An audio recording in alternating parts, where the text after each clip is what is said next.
we'd like to ask Jimmy Durham to join us at the podium. And Jimmy, if you would, I've asked Jimmy just to say a few words. Jimmy, we've gotten to know here at the college, and I'm sure our faculty, Patrick, other faculty members have gotten to know him too. Mm-hmm. You know, I've had an opportunity and been blessed too to get to know Jimmy and his parents. JB and Liz, would you all sort of stand up and be recognized? But, you know, Jimmy will talk about sort of what he went through, but an inspiration for all of us. He's graduating now this semester. Very proud of you, Jimmy, and I'm proud to call you a friend also. From one Jim to the other. So, yes, sir. Jim? J squared. That's right. That's right. And literally, two's better than one. But I'll have to stand over here because I'm blind out of my left eye, so that way I can see everyone, so that way you are important. I'm not just talking to the board. But as he said, my name is Jimmy. I have a TBI. Most of y'all know what that is traumatic brain injury. I have an S.T.B.I, severe traumatic brain injury. The left side of my brain is extremely damaged. I'm blind, like I said, out of this side. My whole face crushed, but stayed together. The bones didn't move, but my whole face was fractured. This was September 22nd, 2011. I was going home at 9:30 at night. It'd be similar to going down 23rd or 98. And a lady was trying to go on the highway. Well, she didn't obviously look at the light the right way. She ran the light and T-boned me and my motorcycle. My body flew off and went to a light pole. My helmet flew off and went 200 yards away, and my heart stopped. My parents lost me multiple times. I was in a coma for 5 weeks, and they just came in. They took half my skull out. They were going off numbers. There was a very, very high odd of me ever waking up. They said 9 to 23 years, if that. Just pray. And the Dr. Parham said, it's not up to us, it's up to James and God. And James can't do this right now. It's all up to God. And he can hear you all just constantly pray. We're just workers for him. We're just doing what he wants us to do. And one thing, like for example, I don't have any scars. All I was wearing was a helmet, a golf shirt, and some shorts. I was taking my employees out to dinner. I don't have any scars. I have scars, obviously, from surgery. I don't have any from the road rash. My whole body is supposed to be completely torn up. And it's not because it's not just a memory. It's actually what happens real. My grandfather caught me, and I named Opa. He caught me, and he set me down. I was like, I got to get my bike. And I got up, and he goes, no, sit down. I sat right down behind him, and he started giving me a back massage. And it got extremely warm, and we just shot up in the sky. And I saw the bike, and then a minute it was gone. And his name was Opa. And this is his wife, Betty. I want to introduce my grandmother. She's here, and this was an amazing thing.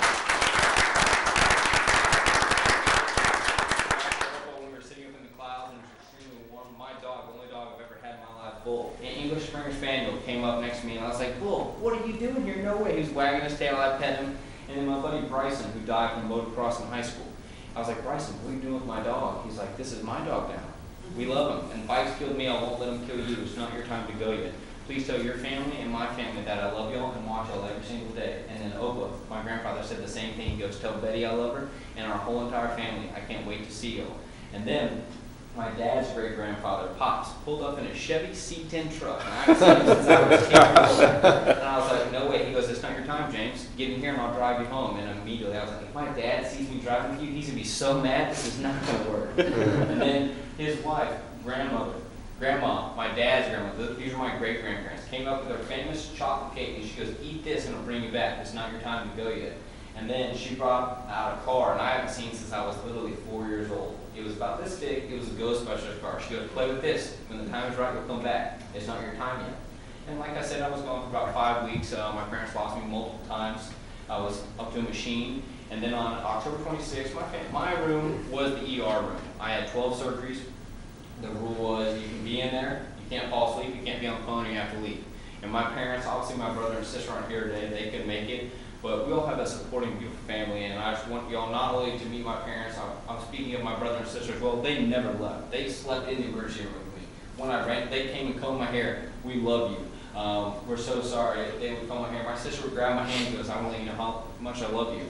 My brother would do the same thing, would not leave my side. And when my sister did that on October 26th, I just randomly woke up. And the doctors were like, okay, this is very amazing. He's supposed to be handicapped forever, he'll never be able to walk again. It will take him 3 years minimum just to make noise. He'll never be able to talk again. He won't remember anyone or anything from his past or his future, and he'll be hospitalized forever feeding through a tube. And my parents said, okay, that's fine, at least we can see his eyes. So during, my family coming in, like for example, I'm Liz, I'm your mom. We were down in the elevator, we were going to check all the metal, because I have metal in my head, I have metal in my leg, my whole left leg broke. I leaned over and I go, nah, be quiet. She goes, you know who I am, go ahead. Yeah, great, be quiet. So after that, I went to a second hospital called TIRR, T-I-R-R. I know you all spell tears different than me. You all spell it T-E-A-R. I'm updated, the new generation, T-I-R-R. And that's it. Basically, I was an infant again. They taught me how to be alive again, how to move a wheelchair, how to answer certain things, yes and no. One means yes, two means no. Rewrite again, basically your normal infant stuff. There was a phase, every day they'd come in and get me to do stuff, classes and stuff. They'd take me downstairs and they had me sit in a wheelchair. I had to wear a helmet. The second I got up out of my bed, just sitting on the edge, because if I fell down, I would hit and I would die again because I didn't have the bone here. It was an awesome cup holder.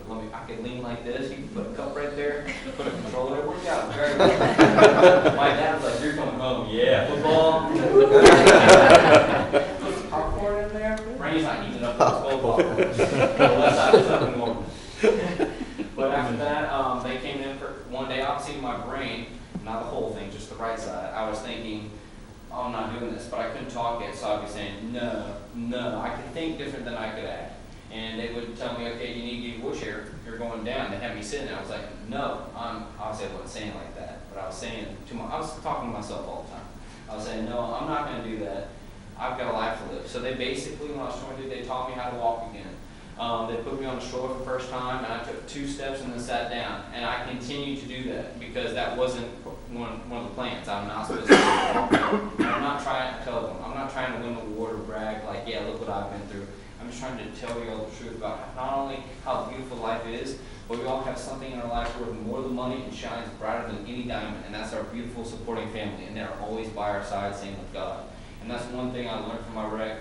Like, there's events where people are like, oh, if I could go back in time, I would change this, or I would do this. If I could go back in time, it doesn't matter how many times, I would literally do the same thing over and over again. Because with my death and my injury, I got to go to heaven and realize heaven is real. We all have loved ones waiting and watching over us daily. It's not just some story where we learn, like, oh, let's focus on that. That'll teach us how to run life. No, it's a real deal. Heaven is real, and it's a beautiful place.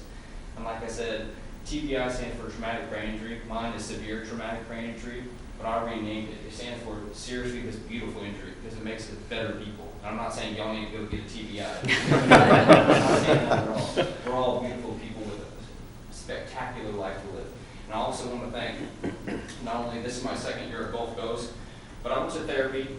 And basically, therapy I went to was brain therapy. It's not like going to school. Yes, I took a college course while I was going there, but it was an easy aid, just how to work a computer. I chose to come here, and y'all basically, like my mom said the same, y'all helped me adapt out of my cocoon because y'all taught me how to learn again, and I have not missed one day of school, and y'all have really brightened up my life. It's a little dim over here, but it works. But thank y'all, like for example, Dr. Brennan, Dr. Kerley, Linda, Diane, there's so many other teachers, but y'all made it possible, and I wouldn't be not only how I am today, but enjoy learning so much if I didn't get to come here. So thank y'all not only for giving me the chance, supporting me, and letting me explain myself, and helping me do good in school, and also just being in my life. It truly means so much, and we're all family. If y'all ever need anything, it doesn't matter what it is, big or small, or just someone to talk to. I am always here for you, and that will never change, I promise you, no matter what. And I have a gift. I don't have a gift for everyone, but give me a gift. Yeah. Give me a gift for everyone. I want to give this to you, Dr. Kerley. There's a movie that came out called The Crash Reel. It's about a TBI movie. There's a professional snowboarder, Kevin Pierce, who had a TBI 3 years ago. It's about him. Obviously, it's better because you have someone who's famous talking about it rather than, oh, just like me. It's just some guy talking. We don't know. Oh, professional snowboarder? We're going to be all over that. But it's a very good movie. I recommend you all to see it. His dad owns a glass blowing company. And this is Kevin Pierce's Love Your Brain Bowl. And I want to give this to you because not only it supports all brain injuries and his brother Down syndrome, so it helps that, but also it resembles anyone that's been able to come over amazing obstacles. So thank you for everything. And this picture, this is my, I'll show this. This is my first MRI I've gotten since 2011. I had the first one when I was leaving my second hospital tier to go back to my first one and get my skull put back in. And I made sure that it was the actual skull. I made them show me. I was like, what are you putting in there? You know, keys, wallet. I was really sure. This is the first one I've ever had done of my brain. Obviously, I want to see what it looks like. I can imagine, but obviously my imagine is different than everyone else's. It's only halfway there. When I showed this is the picture of it because the first time I see my brain, it showed a heart. The very first part of your brain. Your brain is bigger. Yeah, my brain is That's bigger. like this. Let's zoom it At first, I out. was like, oh, the doctors put a cookie cutter. Making it creative. That's so nice. It is in there. But yeah, I just want to thank y'all for everything, and thank you for the opportunity to come here, and thank you all for who you are. You're all amazing people. Thank you again. You're very welcome.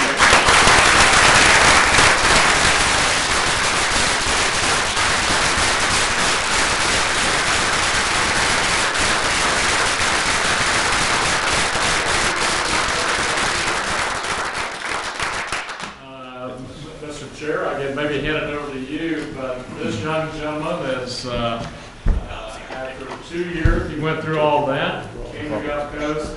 He and I have talked a lot. Gulf Coast really got him projected in the right direction as far as college. He is now graduating, finishing this semester, so we thought it was appropriate, the chair and I to present Mr. Chair. Well, first, it's customary that the Board of Trustees approve the graduates each year, so I'll just entertain a motion. So moved. Second. Second, all in favor? Aye. Is there anyone opposed? Congratulations. On behalf of Gulf Coast State College, the faculty and staff, it's my pleasure to present you with your degree, representing that you have met all the requirements of graduation, and thank you very much for all that you've done for this college, because I think we're receiving as much from you as the college is giving you, so thank you very much.